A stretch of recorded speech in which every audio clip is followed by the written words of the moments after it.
sami vidíte, kolik sněhu a dokáže takhle rovna hrnout před sebou. Tohle jsou samozřejmě jenom takové malinkaté hromádky, protože toho sněhu není tolik, ale jinak to umí vzít opravdu velkou hromadu sněhu.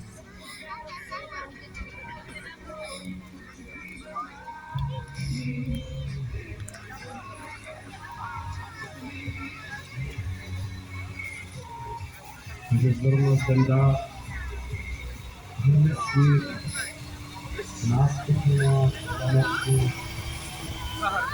ale má toho víc.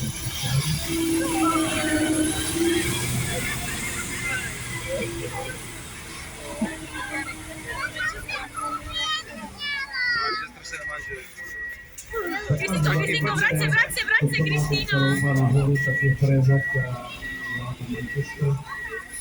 Zepředu klasická radlice, která umí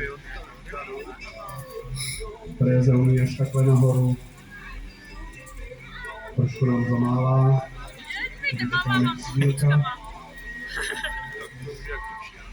Je to, aby se ten Manchester udělal na celou šířku, kterou to umí, tak aby to bylo tak, jak má správně být. Samozřejmě s tím jde ta pravá doleva, aby si mohli tam přicouvat a dodělat posledovku úplně do konce. Umí si takhle samozřejmě jako správný pásák dotočit na místě. Je to rok, který se děje jako spolujezdec, kde to stejně zkoušet.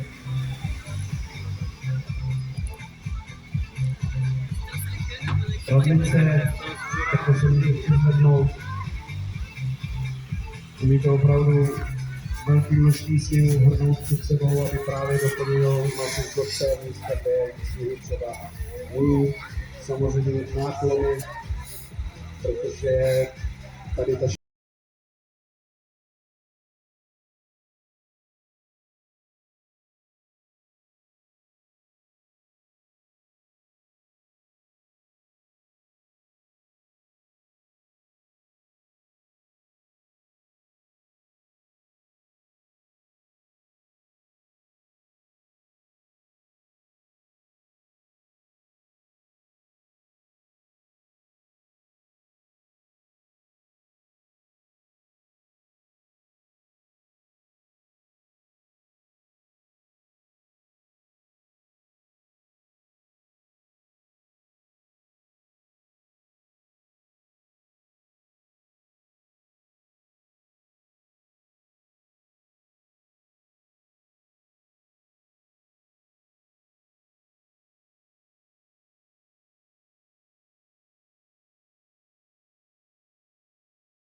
nebojte se, Zdenda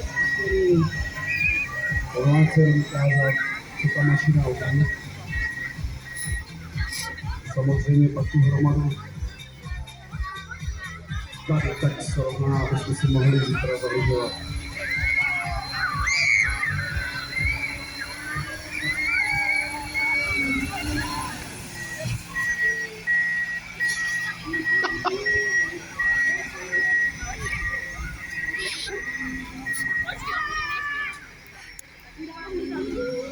Jenom opatrně na těch hromadách.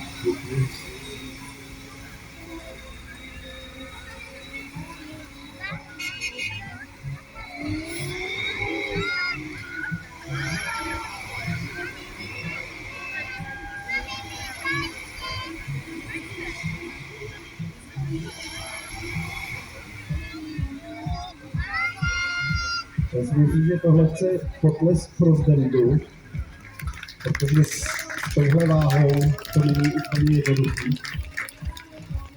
Samozřejmě to je způsobeno i tím, že ty rouby mají trošku větší výkon než naše auta osobní.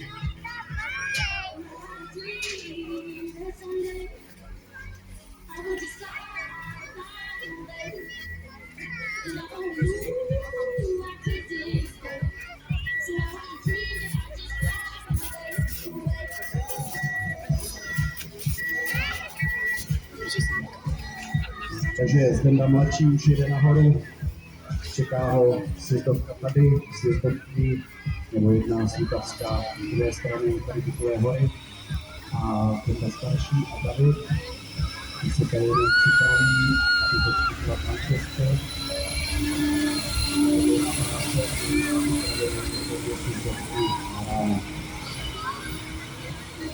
Takže my klukům děkujeme. To byly naše roubičky, kočky, Istanbuli 400, 600 a 600D. Je to s navijákem. Kluci vlastně dělají každý den noční, protože do 4 hodiny jde lanovka, takže prostor na roubování je až potom. Když je potřeba udělat ještě nějaké úpravy navíc, třeba lesnou kartu, tak kolikrát končí